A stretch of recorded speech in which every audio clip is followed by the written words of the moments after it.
നമ്മൾ operations management എന്താണ്, അതിൻ്റെ മീനിങ്, ഡെഫിനിഷനൊക്കെ പറഞ്ഞു. അപ്പോൾ അതിൽ നമ്മൾ ഫ്രീക്വൻ്റ് ആയിട്ട് അല്ലെങ്കിൽ അതിലെപ്പോഴും ഉപയോഗിക്കുന്ന ടേംസ്, കോൺസെപ്റ്റ്സ് ഒക്കെ ആയിട്ട് 2-3 കാര്യങ്ങളുണ്ട്. അത് എന്തൊക്കെയാണെന്ന് നോക്കാം. ഫസ്റ്റ് വൺ റിസോഴ്സസ് ആണ്. Resources are in the forms of human, material and capital inputs. ഒരു ബിസിനസ് തുടങ്ങുമ്പം അതിൽ യൂസ് ചെയ്യുന്ന ഹ്യൂമൻ റിസോഴ്സ്, അതായത് എംപ്ലോയീസ്, അതിൽ നമ്മൾ യൂസ് ചെയ്യുന്ന ഫണ്ട്, ക്യാപിറ്റൽസ്, പിന്നെ നമ്മുടെ റോ മെറ്റീരിയൽസ് ആയിട്ട് വരുന്ന കാര്യങ്ങൾ, ഇതൊക്കെ ചേർന്നിട്ട് ഉള്ളതിനെ ഒരുമിച്ചിട്ടാണ് നമ്മൾ എന്ത് പറയുന്നത്, റിസോഴ്സസ് എന്ന് പറയുന്നത്. Resources are in the forms of the human, material and capital inputs. Systems are the arrangement of components design to achieve objectives. നമ്മളൊരു ഒബ്ജക്റ്റീവ്സ് അച്ചീവ് ചെയ്യുക എന്നുള്ള ഉദ്ദേശത്തോടെ സർട്ടൻ കമ്പോണൻസിനെ അറേഞ്ച് ചെയ്യുക അല്ലെങ്കിൽ ഓർഗനൈസ് ചെയ്യുക. അങ്ങനെ ചെയ്താൽ അതിനെയാണ് നമ്മളൊരു സിസ്റ്റം എന്ന് പറയുക. അപ്പോൾ ഒരു ബിസിനസ്സിനെ നമ്മളൊരു സിസ്റ്റമായിട്ടാണ് കാണുന്നത്. അതൊരു ലാർജ് സോഷ്യൽ സിസ്റ്റത്തിൻ്റെ ഭാഗമാണ്. സൊസൈറ്റി എന്ന് പറയുന്ന വലിയൊരു സിസ്റ്റത്തിൻ്റെ ഒരു സബ് സിസ്റ്റമാണ് എന്ത്, ബിസിനസ് എന്ന് പറയുന്നത്. ആ ബിസിനസ്സിൽ തന്നെ വീണ്ടും കുറേ സബ് സിസ്റ്റംസ് വരുന്നുണ്ട്. എന്തൊക്കെയാണ് അതിൻ്റെ various departments, production, finance, marketing, അങ്ങനെ ഓരോ സബ് സിസ്റ്റമാണ്. അപ്പോൾ ഈ ഒരു സിസ്റ്റത്തിൻ്റെ ഒബ്ജക്റ്റീവ് അച്ചീവ് ചെയ്യാനുള്ളൊരു സാധ്യത എന്ന് പറയുന്നത് അതിലെത്രത്തോളം എഫക്റ്റീവായിട്ടുള്ള പ്രൊസീജിയേഴ്സാണ് അല്ലെങ്കിൽ അതിൻ്റെ ഡിസൈൻസ് എത്രത്തോളം ഇഫക്റ്റീവാണെന്നുള്ളത് ഡിപ്പെൻഡ് ചെയ്തിട്ടാണ്. അപ്പം സിസ്റ്റം എന്ന് പറയുന്നത് എന്താണെന്ന് ചോദിച്ചാൽ, systems are the arrangement of components design to achieve objectives achieve ചെയ്യുക എന്നുള്ള ഉദ്ദേശത്തോടു കൂടി ഡിസൈൻ ചെയ്തിട്ടുള്ള കമ്പോണൻസിൻ്റെ അറേഞ്ച്മെൻറ്റിനെയാണ് നമ്മൾ സിസ്റ്റം എന്ന് പറയുന്നത്. തേർഡാണ് ഫസ്റ്റ് റിസോഴ്സസ് പറഞ്ഞു, സെക്കൻഡ് നമ്മൾ സിസ്റ്റം പറഞ്ഞു, തേർഡാണ് പ്രൊഡക്ടിവിറ്റി. നമ്മൾ നേരത്തെ പറഞ്ഞിട്ടുണ്ടായിരുന്നു, പ്രൊഡക്ഷൻ എന്ന് പറഞ്ഞാൽ അവിടെ എന്താ സംഭവിക്കുന്നത്, ഇൻപുട്ടിനെ ഔട്ട്പുട്ടിലേക്ക് കൺവേർട്ട് ആവുക ചെയ്യുന്നത്. അതായത് വാല്യൂ കുറവുള്ള ഇൻപുട്ടിൽ നിന്ന് കുറേ കൂടെ വാല്യൂ അഡിഷനുള്ള ഒരു ഔട്ട്പുട്ടിലേക്ക് മാറുന്ന ആ ഒരു പ്രോസസ്സാണ് പ്രൊഡക്ഷനിൽ നടക്കുന്നത്. അപ്പോൾ ആ ഒരു പ്രൊഡക്ഷൻ പ്രോസസ്സിൻ്റെ എഫിഷ്യൻസിയാണ് നമ്മൾ എന്ത് പറയുന്നത്, പ്രൊഡക്ടിവിറ്റി എന്ന് പറയുന്നത്.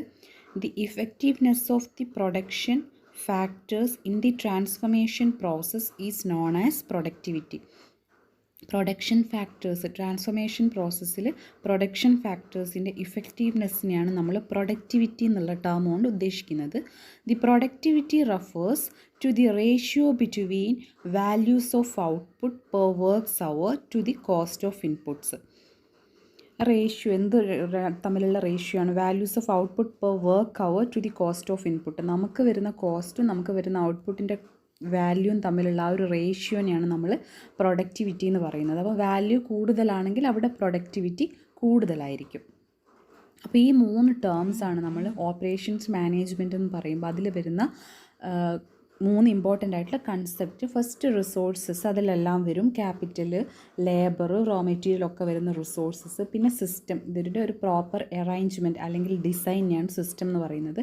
പ്രൊഡക്ടിവിറ്റി എന്ന് പറയുന്നത് ഈ ഒരു ട്രാൻസ്ഫോർമേഷൻ, ഇൻപുട്ടിനെ ഔട്ട്പുട്ടിലേക്ക് ട്രാൻസ്ഫോം ചെയ്യുന്നതിലുള്ള ഇഫക്റ്റീവ്നെസ്സിനെയാണ് പ്രൊഡക്ടിവിറ്റി എന്നുള്ളതുകൊണ്ട് ഉദ്ദേശിക്കുന്നത്. സ്കോപ്പ് ഓഫ് ഓപ്പറേഷൻസ് മാനേജ്മെൻറ്റ് വളരെ ഇമ്പോർട്ടൻ്റ് ആയിട്ടുള്ളൊരു ടോപ്പിക്കാണ്. ക്വസ്റ്റ്യനൊക്കെ ആയിട്ട് ഫ്രീക്വൻ്റ് ആയിട്ട് ചോദിച്ചിട്ടുള്ളതാണ്. അപ്പം ഓപ്പറേഷൻസ് മാനേജ്മെൻറ്റിൻ്റെ സ്കോപ്പ്, അതായത് ഓപ്പറേഷൻസ് മാനേജ്മെൻറ്റിൽ ഡീറ്റെയിൽഡ് ആയിട്ട് എന്തൊക്കെ കാര്യങ്ങളാണ് ചെയ്യുന്നതെന്നാണ് പറയുന്നത്. അപ്പോൾ ഓപ്പറേഷൻസ് മാനേജ്മെൻറ്റ് നമ്മൾ പറഞ്ഞു, ഇൻപുട്ടിനെ ഔട്ട്പുട്ടിലേക്ക് കൺവേർട്ട് ചെയ്യുന്ന ഒരു പ്രോസസ്സാണ്. ഇൻപുട്ടിനെ ഔട്ട്പുട്ടിലേക്ക് നമുക്ക് പെട്ടെന്ന് കൺവേർട്ട് ചെയ്യാൻ പറ്റുമോ? ഇല്ല. അങ്ങനെ കൺവേർട്ട് ചെയ്യണമെങ്കിൽ അതിൻ്റെ തുടക്കം മുതൽ അവസാനം വരെ ഒരുപാട് ആക്ടിവിറ്റീസും പ്രൊസീജിയേഴ്സൊക്കെ വരുന്നുണ്ട്. അത് ഡീറ്റെയിൽഡ് ആയിട്ട് പറയുകയാണ് ചെയ്യുന്നത്. അപ്പോൾ ഏതൊക്കെയാണെന്ന് നമുക്ക് നോക്കാം. First one, location of facilities. Second, plant layouts and material handling. Third, product design. Fourth, process design.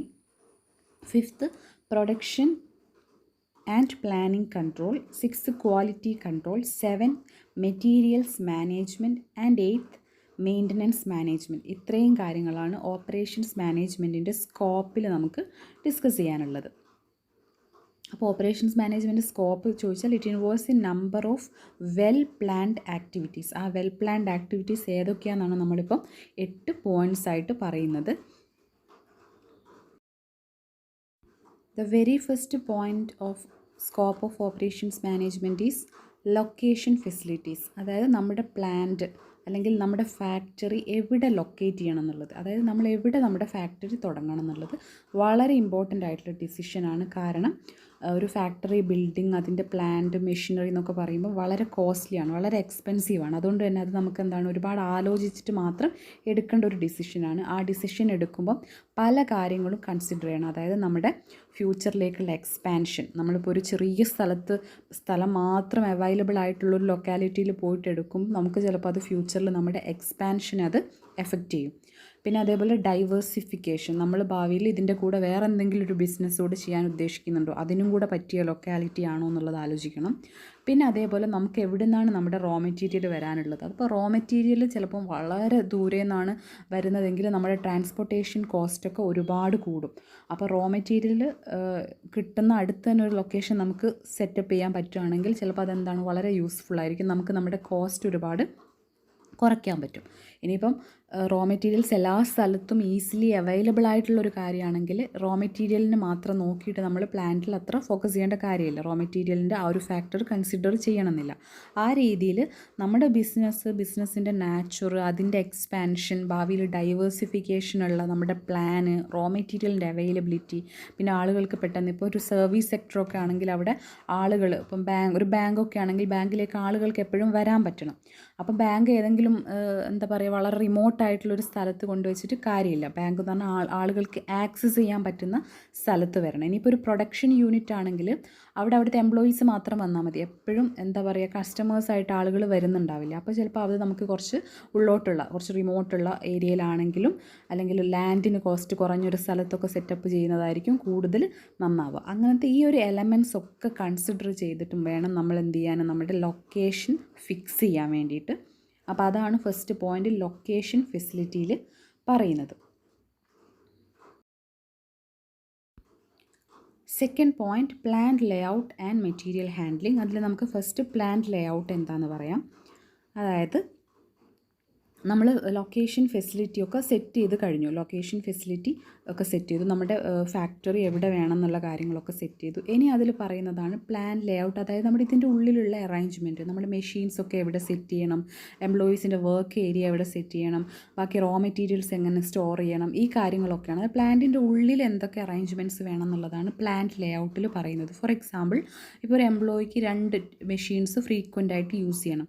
അപ്പം എന്ത് ചെയ്യണം, ആ 2 മെഷീൻസും കഴിയുന്നതും അടുത്തടുത്തായിട്ട് ഫിക്സ് ചെയ്യാൻ നോക്കണം. ബിക്കോസ് ഒന്ന് അപ്സ്റ്റെയറിൽ അല്ലെങ്കിൽ ഒന്ന് താഴെ ആവുമ്പം ആ ഒരു എംപ്ലോയി എപ്പോഴും അത് താഴെ മേലെയൊക്കെ പോയിട്ട് അയാളുടെ ഒരു ടൈമും വേസ്റ്റ് ആവും, എനർജി വേസ്റ്റ് ആവും. അപ്പോൾ അങ്ങനത്തെ കാര്യങ്ങളൊക്കെ ശ്രദ്ധിച്ചിട്ട് മാക്സിമം എഫിഷ്യൻ്റായിട്ട് ചെയ്യാൻ പറ്റുന്ന രീതിയിൽ എന്ത് ചെയ്യണം, പ്ലാന്റിൻ്റെ ലേഔട്ട് ഡിസൈൻ ചെയ്യണം. അതിന് നമുക്ക് ജെയിംസ് മോർ എന്ന് പറയുന്ന ഒരാളൊരു ഡെഫിനിഷൻ തന്നിട്ടുണ്ട്. Planned layout is a plan of an optimum arrangement of facilities, including personal, operating equipment, storage space, material handling equipment, and all other supporting services, along with the design of best structure to contain all these facilities. അതായത് ഈ പറയുന്ന കാര്യങ്ങളൊക്കെ നമ്മുടെ equipment, personnel, അതായത് employees, storage space, material handling, ഇതൊക്കെ കൂടെ ഒത്തുവരുന്ന, ഇതിനൊക്കെ support ചെയ്യുന്ന, പരസ്പരം സപ്പോർട്ട് ചെയ്യുന്ന, ഒന്നിനും ബുദ്ധിമുട്ടില്ലാത്ത രീതിയിൽ നമ്മുടെ പ്ലാന്റിൻ്റെ അതായത് നമ്മുടെ പ്ലാന്റ് ഡിസൈൻ ചെയ്യണം എന്നാണ് പറയുന്നത്. Next material handling. പ്ലാൻ ലേഔട്ടിൻ്റെ കൂടെ തന്നെ വരുന്നൊരു കാര്യമാണ് മെറ്റീരിയൽ ഹാൻഡ്ലിങ്. അതായത് നമ്മുടെ റോ മെറ്റീരിയൽസ് ചിലപ്പോൾ നമ്മളൊരു വെയർ ഹൗസിൽ സ്റ്റോർ ചെയ്ത് വെച്ചിട്ടുണ്ടാവും. ആ സ്റ്റോർ ചെയ്ത് വെച്ചത് നമ്മുടെ ഫാക്ടറിയിൽ നമ്മുടെ മെഷീനിലേക്ക് എത്തിക്കുക, ഒരു മെഷീനിൽ നിന്ന് അടുത്ത മെഷീനിലേക്ക് മൂവ് ആവുക, അതിൻ്റെ പാക്കിങ്, ആ കാര്യങ്ങളൊക്കെയാണ് എന്തിൽ വരുന്നത്, മെറ്റീരിയൽ ഹാൻഡ്ലിങ്ങിൽ വരുന്നത്. It refers to the moving of materials from the store room to the machine and from one machine to the next machine during the production process. അതായത് പ്രൊഡക്ഷൻ പ്രോസസ്സിൽ മെറ്റീരിയൽസിന് വരുന്ന മൂവിങ് അതെങ്ങനെ മാനേജ് ചെയ്യാന്നുള്ള കാര്യങ്ങളാണ് മെറ്റീരിയൽ ഹാൻഡ്ലിങ്ങിൽ പറയുന്നത്. It is the art and science of moving, packing and storing of products in any form. അപ്പോൾ ഇത് നമ്മൾ വളരെ ഇഫക്റ്റീവായിട്ട് ചെയ്യും, അല്ലെങ്കിൽ ശ്രദ്ധയോടെ നമുക്കൊരു വേസ്റ്റേജ് ഒന്നും വരാത്ത രീതിയിൽ ചെയ്യുകയാണെങ്കിൽ അത് നമ്മുടെ കോസ്റ്റ് കുറയ്ക്കാൻ സഹായിക്കും. അതേപോലെ തന്നെ നമ്മുടെ പ്രോഡക്റ്റിൻ്റെ ക്വാളിറ്റി ഇമ്പ്രൂവ് ചെയ്യാൻ പറ്റും. അപ്പോൾ നമ്മളൊരു മെറ്റീരിയൽസ് സെലക്ട് ചെയ്യുമ്പോൾ തന്നെ ഏറ്റവും നല്ല മെറ്റീരിയൽസ് സെലക്ട് ചെയ്യുക, അത് ഹാൻഡിൽ ചെയ്യുമ്പോൾ വളരെ കെയർ ചെയ്യുക, അതായത് വേസ്റ്റേജസ് ഒക്കെ കുറച്ചിട്ട് ചെയ്യുക. അങ്ങനെ വരുമ്പോൾ നമുക്ക് കോസ്റ്റ് ഓഫ് പ്രൊഡക്ഷൻ കുറയ്ക്കാൻ പറ്റും, അതേപോലെ തന്നെ ക്വാളിറ്റി കൂട്ടാനും പറ്റും. അതുകൊണ്ട് തന്നെ മെറ്റീരിയൽ ഹാൻഡ്ലിംഗ് എന്നുള്ളത് വളരെ ഇമ്പോർട്ടൻ്റ് ആയിട്ടുള്ളൊരു ടാസ്ക്കാണ്, അല്ലെങ്കിൽ ഇമ്പോർട്ടൻ്റ് ആയിട്ടുള്ളൊരു കാര്യമാണ്. Third point, product design. It deals with the conversion of ideas into reality. Every business organization has to design, develop and introduce new products as a commercial strategy.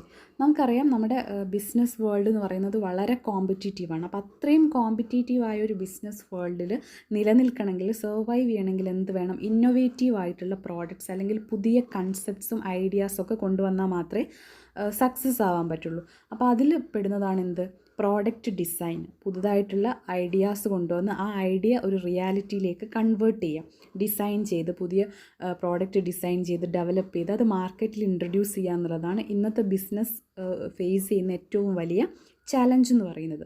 അപ്പോൾ അങ്ങനെ ചെയ്യണമെങ്കിൽ ആദ്യം തന്നെ എന്ത് ചെയ്യണം? നീഡ് ഐഡൻറ്റിഫൈ ചെയ്യണം. കസ്റ്റമേഴ്സിന് ഇങ്ങനെ ഒരു നീഡ് ഉണ്ട് എന്ന് ഐഡൻറ്റിഫൈ ചെയ്ത് അതിൻ്റെ ബേസിൽ ഒരു പ്രോഡക്റ്റ് അല്ലെങ്കിൽ ഒരു സർവീസ് കൊണ്ടുവന്നാൽ മാത്രമേ അതെന്ത് ചെയ്യുള്ളൂ? മാർക്കറ്റിൽ ആക്സെപ്റ്റ് ചെയ്യപ്പെടുള്ളൂ. അപ്പോൾ അങ്ങനെ നീഡ് ഐഡൻറ്റിഫൈ ചെയ്യുക, അതിൻ്റെ ബേസിൽ പ്രോഡക്റ്റ് ഡിസൈൻ ചെയ്യുക, ഡിസൈൻ ചെയ്ത പ്രോഡക്റ്റ് ഫിസിക്കലി ഡെവലപ്പ് ചെയ്യുക. ഇതൊക്കെ എന്തിൽ വരുന്നുണ്ട്? ഓപ്പറേഷൻസ് മാനേജ്മെൻറ്റിൻ്റെ സ്കോപ്പിൽ വരുന്ന കാര്യമാണ്, അതായത് പ്രോഡക്റ്റ് ഡിസൈനിൽ വരുന്ന കാര്യമാണ്. The entire process of need identification to physical manufacturers of product involves 3 functions. ഇതിൽ ഇമ്പോർട്ടൻ്റ് ആയിട്ട്, അതായത് നീഡ് ഐഡൻറ്റിഫൈ ചെയ്ത് അതിൻ്റെ ഫിസിക്കൽ മാനുഫാക്ചറിങ്ങിലേക്ക് വരുന്നത് വരെ ഇമ്പോർട്ടൻ്റ് ആയിട്ട് 3 ഫങ്ഷൻസ് വരുന്നുണ്ട്. Design, product development and manufacturing. നമ്മൾ ആദ്യം ഈ നീഡ് ഐഡൻറ്റിഫൈ ചെയ്തിട്ട് അതിൻ്റെ ബേസിൽ എന്ത് ചെയ്യുക? ഒരു ഡിസൈൻ ഉണ്ടാക്കുക.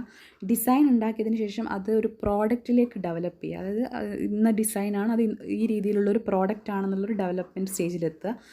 എന്നിട്ട് അത് ഫിസിക്കലി എന്ത് ചെയ്യുക? മാനുഫാക്ചർ ചെയ്യുക. And operations management has the responsibility of selecting the processes by which the product can be produced. അപ്പോൾ ഓപ്പറേഷൻസ് മാനേജ്മെൻറ്റിൻ്റെ സ്കോപ്പിൽ വരുന്ന കാര്യമാണ് എന്ത്? ഇങ്ങനെ ഒരു പുതിയ പ്രോഡക്റ്റ് പ്രൊഡ്യൂസ് ചെയ്യണമെങ്കിൽ അതിൽ ഇൻവോൾവ് ആയിരിക്കേണ്ട പ്രോസസ്സ് എന്തൊക്കെയാണെന്നുള്ളതൊക്കെ സെലക്ട് ചെയ്യുക എന്നുള്ളത് ഓപ്പറേഷൻസ് മാനേജ്മെൻറ്റിൽ വരുന്ന കാര്യമാണ്. അപ്പോൾ ഇത്രയാണ് പ്രോഡക്റ്റ് ഡിസൈനിൽ വരുന്നത്. അപ്പോൾ നമ്മൾ ഇന്ന് പറഞ്ഞത് എന്താണ്? ഓപ്പറേഷൻസ് മാനേജ്മെൻറ്റിൻ്റെ സ്കോപ്പാണ്. 8 പോയിൻറ്റ്സ് നമുക്ക് പറയാനുണ്ട്. ഇപ്പോൾ 3 പോയിൻറ്റ്സ് പറഞ്ഞു. അപ്പോൾ ബാക്കി നമുക്ക് നെക്സ്റ്റ് ക്ലാസ്സിൽ പറയാം. ബാക്കി പോയിൻറ്റ്സൊക്കെ നമുക്ക് നെക്സ്റ്റ് ക്ലാസ്സിൽ പറയാം.